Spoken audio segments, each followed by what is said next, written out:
ಕನ್ನಡದ ಖ್ಯಾತ ನಟಿಯ ದಾಂಪತ್ಯ ಜೀವನದಲ್ಲಿ ಬಿರುಗಾಳಿ. ಈಗಾಗಲೇ ನನಗೆ ಡಿವೋರ್ಸ್ ಬೇಕು ಅಂತ ವಿಚ್ಛೇದನವನ್ನ ಕೋರಿ ಕೋರ್ಟ್ ಮೆಟ್ಟಿಲೇರಿದ್ದಾರೆ ಶುಭಾ ಪೂಂಜಾ.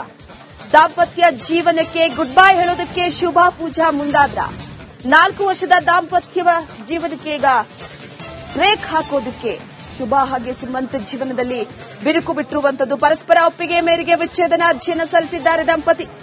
4 ವರ್ಷದ ಹಿಂದೆ ಪ್ರೀತಿಸಿ ಮದುವೆಯಾಗಿದ್ರು ಈ ಜೋಡಿ. ಶುಭಾ ಪೂಂಜಾ ಹಾಗೆ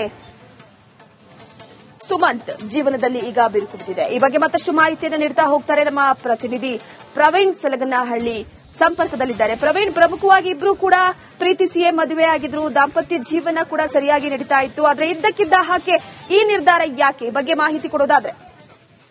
ಖಂಡಿತ ವಿರುದ್ಧ ಏನಾಗ್ತಿದೆ ಅಂತ ಹೇಳಿದ್ರೆ, ಈಗ ರಾಜ್ಯದಲ್ಲಿ ಸಾಕಷ್ಟು ಇತ್ತೀಚೆಗೆ ಸ್ಯಾಂಡಲ್ವುಡ್ ನಲ್ಲಿ ಒಂದಷ್ಟು ವಿಚ್ಛೇದನ ಪ್ರಕರಣಗಳು ದಿನೇ ದಿನೇ ಹೆಚ್ಚಾಗ್ತಾ ಇರುವಂತದ್ದು. ಅದರಲ್ಲೂ ಕೂಡ ಮದುವೆಯಾಗಿ 1 ಅಥವಾ 2 ವರ್ಷಕ್ಕೆ ವಿಚ್ಛೇದನ ಆಗುವಂತ ಘಟನೆಗಳು ದಿನೇ ದಿನೇ ಹೆಚ್ಚಾಗ್ತಾ ಇರುವಂತದ್ದು. ನಮ್ಮ ಮುಂದೆ ನೋಡಬಹುದು, ಇತ್ತೀಚೆಗೆ ಡಿವೋರ್ಸ್ ಆಗಿರ್ತಕ್ಕಂಥ ನಿವೇದಿತಾ ಗೌಡ ಮತ್ತು ಚಂದನ್ ಶೆಟ್ಟಿ ಅವರಾಗಿದ್ರು ಅಂತ ಕೆಲವೇ ವರ್ಷಗಳಲ್ಲಿ ಡಿವೋರ್ಸ್ ಆಗಿದ್ರು. ಆ ಮುಂಚೆ ಈಗ ತಮಿಳುನಾಡಿನ ಸಿಎಂ ಆಗಿರ್ತಕ್ಕಂಥ ವಿಜಯ್ ಕೂಡ ಇತ್ತೀಚೆಗೆ ಡಿವೋರ್ಸ್ ಅನ್ನ ಪಡೆದುಕೊಂಡಿರುವಂತದ್ದು, ಅಂದ್ರೆ ಅರ್ಜಿಯನ್ನು ಸಲ್ಲಿಸಿರುವಂತದ್ದು. ಹೀಗಾಗಿ ಪದೇ ಪದೇ ಸ್ಯಾಂಡಲ್ವುಡ್ ನಲ್ಲಿ ಸಾಕಷ್ಟು ವಿಚ್ಛೇದನ ಪ್ರಕರಣಗಳು ಮುನ್ನೆಲೆಗೆ ಬರ್ತಾ ಇರುವಂತದ್ದು. ಇದೀಗ ಕನ್ನಡದ ಖ್ಯಾತ ನಟಿ ಶುಭಾ ಪೂಂಜಾ ಅವರು ಕೂಡ ವಿಚ್ಛೇದನಕ್ಕೆ ಅರ್ಜಿಯನ್ನ ಸಲ್ಲಿಸಿರುವಂತದ್ದು. ಅಂದ್ರೆ ಸುಮಂತ್ ಬಿಲ್ಲವ್ ಎನ್ನುವಂತಹ ಒಂದು ಮಂಗಳೂರು ಮೂಲದ ಉದ್ಯಮಿಯನ್ನ ಮದುವೆ ಆಗಿರ್ತಾರೆ.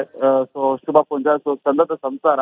ಸೊ ಯಾಕೋ ಅವರಿಬ್ಬರ ನಡುವೆ ವೈಯಕ್ತಿಕವಾಗಿ ಇಬ್ಬರ ನಡುವೆ ಹೊಂದಾಣಿಕೆ ಸರಿ ಬರ್ತಾ ಇಲ್ಲ ಎನ್ನುವಂತ ಒಂದು ಕಾರಣದ ಮೂಲಕ ಈಗ ವಿಚ್ಛೇದನಕ್ಕೆ ಅರ್ಜಿಯನ್ನು ಸಲ್ಲಿಸಿರುವಂತದ್ದು. ಸೊ ಫ್ಯಾಮಿಲಿ ಕೋರ್ಟ್ಗೆ ಅರ್ಜಿಯನ್ನು ಹಾಕಿದರೆ ಇವತ್ತು ಕೋರ್ಟ್ಗೆ ಹಾಜರಾಗುವ ಸಾಧ್ಯತೆ ಕೂಡ ಇದೆ. ಅಂದ್ರೆ ಶುಭಾ ಪೂಂಜಾ ಅವರು ಖುದ್ದು ಇವರೇ ಅರ್ಜಿಯನ್ನು ಹಾಕಿರುವಂತದ್ದು. ಅಂದ್ರೆ ಇಬ್ರು ಪರಸ್ಪರವಾಗಿ ಒಪ್ಪಿಕೊಂಡು ಅರ್ಜಿಯನ್ನ ಸಲ್ಲಿಸಿದ್ದಾರೆ ಎನ್ನುವಂತ ಮಾಹಿತಿ ಇರುವಂತದ್ದು. ನೋಡ್ಬೋದು ನೀವು, ಶುಭಾ ಪೂಂಜಾ ಅವರು 2022 ಜನವರಿ 5ನೇ ತಾರೀಕಿನಂದು ಮಂಗಳೂರಿನಲ್ಲಿ ಸರಳವಾಗಿ ವಿವಾಹ ಆಗಿರ್ತಾರೆ. ಯಾಕಂತ ಹೇಳಿದ್ರೆ ಆ ಟೈಮಲ್ಲಿ ಕೋವಿಡ್ ಟೈಮು. ಸೊ ಸರಳವಾಗಿ ವಿವಾಹ ಆಗಿರ್ತಾರೆ.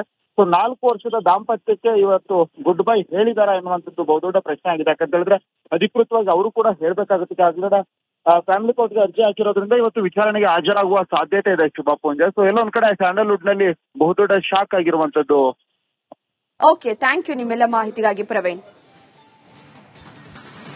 ಕನ್ನಡದ ಖ್ಯಾತ ನಟಿಯ ದಾಂಪತ್ಯ ಜೀವನದಲ್ಲಿ ಬಿರುಗಾಳಿ. ಈಗಾಗಲೇ ನನಗೆ ಡಿವೋರ್ಸ್ ಬೇಕು ಅಂತ ವಿಚ್ಛೇದನವನ್ನ ಕೋರಿ ಕೋರ್ಟ್ ಮೆಟ್ಟಿಲೇರಿದ್ದಾರೆ ಶುಭಾ ಪೂಂಜಾ. ದಾಂಪತ್ಯ ಜೀವನಕ್ಕೆ ಗುಡ್ ಬೈ ಹೇಳೋದಕ್ಕೆ ಶುಭಾ ಪೂಂಜಾ ಮುಂದಾದ್ರ. 4 ವರ್ಷದ ದಾಂಪತ್ಯ ಜೀವನಕ್ಕೆ ಈಗ ಬ್ರೇಕ್ ಹಾಕೋದಕ್ಕೆ ಶುಭಾ ಹಾಗೆ ಸುಮಂತ್ ಜೀವನದಲ್ಲಿ ಬಿರುಕು ಬಿಟ್ಟಿರುವಂತದ್ದು. ಪರಸ್ಪರ ಒಪ್ಪಿಗೆ ಮೇರೆಗೆ ವಿಚ್ಛೇದನ ಅರ್ಜಿಯನ್ನು ಸಲ್ಲಿಸಿದ್ದಾರೆ ದಂಪತಿ. 4 ವರ್ಷದ ಹಿಂದೆ ಪ್ರೀತಿಸಿ ಮದುವೆಯಾಗಿದ್ರು ಈ ಜೋಡಿ. ಶುಭಾ ಪೂಂಜಾ ಹಾಗೆ ಸುಮಂತ್ ಜೀವನದಲ್ಲಿ ಈಗ ಬಿರುಕು ಬಿಟ್ಟಿದೆ. ಈ ಬಗ್ಗೆ ಮತ್ತಷ್ಟು ಮಾಹಿತಿಯನ್ನು ನೀಡ್ತಾ ಹೋಗ್ತಾರೆ ನಮ್ಮ ಪ್ರತಿನಿಧಿ ಪ್ರವೀಣ್ ಸಲಗನಹಳ್ಳಿ ಸಂಪರ್ಕದಲ್ಲಿದ್ದಾರೆ. ಪ್ರವೀಣ್, ಪ್ರಮುಖವಾಗಿ ಇಬ್ರು ಕೂಡ ಪ್ರೀತಿಸಿಯೇ ಮದುವೆಯಾಗಿದ್ರು, ದಾಂಪತ್ಯ ಜೀವನ ಕೂಡ ಸರಿಯಾಗಿ ನಡೀತಾ ಇತ್ತು. ಆದ್ರೆ ಇದ್ದಕ್ಕಿದ್ದ ಹಾಗೆ ಈ ನಿರ್ಧಾರ ಯಾಕೆ, ಈ ಬಗ್ಗೆ ಮಾಹಿತಿ ಕೊಡೋದಾದ್ರೆ? ಖಂಡಿತ ವಿರುದ್ಧ ಏನಾಗ್ತಿದೆ ಅಂತ ಹೇಳಿದ್ರೆ, ಈಗ ರಾಜ್ಯದಲ್ಲಿ ಸಾಕಷ್ಟು ಇತ್ತೀಚೆಗೆ ಸ್ಯಾಂಡಲ್ವುಡ್ ನಲ್ಲಿ ಒಂದಷ್ಟು ವಿಚ್ಛೇದನ ಪ್ರಕರಣಗಳು ದಿನೇ ದಿನೇ ಹೆಚ್ಚಾಗ್ತಾ ಇರುವಂತದ್ದು. ಅದರಲ್ಲೂ ಕೂಡ ಮದುವೆಯಾಗಿ 1 ಅಥವಾ 2 ವರ್ಷಕ್ಕೆ ವಿಚ್ಛೇದನ ಆಗುವಂತ ಘಟನೆಗಳು ದಿನೇ ದಿನೇ ಹೆಚ್ಚಾಗ್ತಾ ಇರುವಂತದ್ದು. ನಮ್ಮ ಮುಂದೆ ನೋಡಬಹುದು, ಇತ್ತೀಚೆಗೆ ಡಿವೋರ್ಸ್ ಆಗಿರ್ತಕ್ಕಂಥ ನಿವೇದಿತಾ ಗೌಡ ಮತ್ತು ಚಂದನ್ ಶೆಟ್ಟಿ ಅವರಾಗಿದ್ರು ಅಂತ ಕೆಲವೇ ವರ್ಷಗಳಲ್ಲಿ ಡಿವೋರ್ಸ್ ಆಗಿದ್ರು. ಆ ಮುಂಚೆ ಈಗ ತಮಿಳುನಾಡಿನ ಸಿಎಂ ಆಗಿರ್ತಕ್ಕಂಥ ವಿಜಯ್ ಕೂಡ ಇತ್ತೀಚೆಗೆ ಡಿವೋರ್ಸ್ ಅನ್ನ ಪಡೆದುಕೊಂಡಿರುವಂತದ್ದು, ಅಂದ್ರೆ ಅರ್ಜಿಯನ್ನು ಸಲ್ಲಿಸಿರುವಂತದ್ದು. ಹೀಗಾಗಿ ಪದೇ ಪದೇ ಸ್ಯಾಂಡಲ್ವುಡ್ ನಲ್ಲಿ ಸಾಕಷ್ಟು ವಿಚ್ಛೇದನ ಪ್ರಕರಣಗಳು ಮುನ್ನೆಲೆಗೆ ಬರ್ತಾ ಇರುವಂತದ್ದು. ಇದೀಗ ಕನ್ನಡದ ಖ್ಯಾತ ನಟಿ ಶುಭಾ ಪೂಂಜಾ ಅವರು ಕೂಡ ವಿಚ್ಛೇದನಕ್ಕೆ ಅರ್ಜಿಯನ್ನ ಸಲ್ಲಿಸಿರುವಂತದ್ದು. ಅಂದ್ರೆ ಸುಮಂತ್ ಬಿಲ್ಲವ್ ಎನ್ನುವಂತಹ ಒಂದು ಮಂಗಳೂರು ಮೂಲದ ಉದ್ಯಮಿಯನ್ನ ಮದುವೆ ಆಗಿರ್ತಾರೆ. ಸೊ ಶುಭಾ ಪೂಂಜಾ ಚಂದದ ಸಂಸಾರ.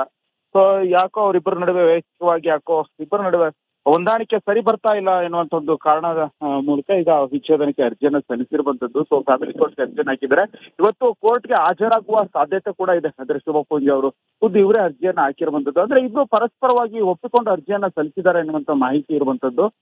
ನೋಡ್ಬೋದು ನೀವು, ಶುಭಾ ಪೂಂಜಾ ಅವರು 2022 ಜನವರಿ 5ನೇ ತಾರೀಕಿನಂದು ಮಂಗಳೂರಿನಲ್ಲಿ ಸರಳವಾಗಿ ವಿವಾಹ ಆಗಿರ್ತಾರೆ. ಯಾಕಂತ ಹೇಳಿದ್ರೆ ಆ ಟೈಮಲ್ಲಿ ಕೋವಿಡ್ ಟೈಮು. ಸೊ ಸರಳವಾಗಿ ವಿವಾಹ ಆಗಿರ್ತಾರೆ. ಸೊ 4 ವರ್ಷದ ದಾಂಪತ್ಯಕ್ಕೆ ಇವತ್ತು ಗುಡ್ ಬೈ ಹೇಳಿದಾರ ಎನ್ನುವಂಥದ್ದು ಬಹುದೊಡ್ಡ ಪ್ರಶ್ನೆ ಆಗಿದೆ. ಯಾಕಂತ ಹೇಳಿದ್ರೆ ಅಧಿಕೃತವಾಗಿ ಅವರು ಕೂಡ ಹೇಳ್ಬೇಕಾಗುತ್ತೆ. ಆಗಲಿಲ್ಲ ಫ್ಯಾಮಿಲಿ ಕೋರ್ಟ್ಗೆ ಅರ್ಜಿ ಹಾಕಿರೋದ್ರಿಂದ ಇವತ್ತು ವಿಚಾರಣೆಗೆ ಹಾಜರಾಗುವ ಸಾಧ್ಯತೆ ಇದೆ ಶುಭಾ ಪೂಂಜಾ. ಸೊ ಎಲ್ಲೊಂದ್ ಕಡೆ ಸ್ಯಾಂಡಲ್ವುಡ್ ನಲ್ಲಿ ಬಹುದೊಡ್ಡ ಶಾಕ್ ಆಗಿರುವಂತದ್ದು. ಓಕೆ, ಥ್ಯಾಂಕ್ ಯು ನಿಮ್ಮೆಲ್ಲ ಮಾಹಿತಿಗಾಗಿ ಪ್ರವೀಣ್.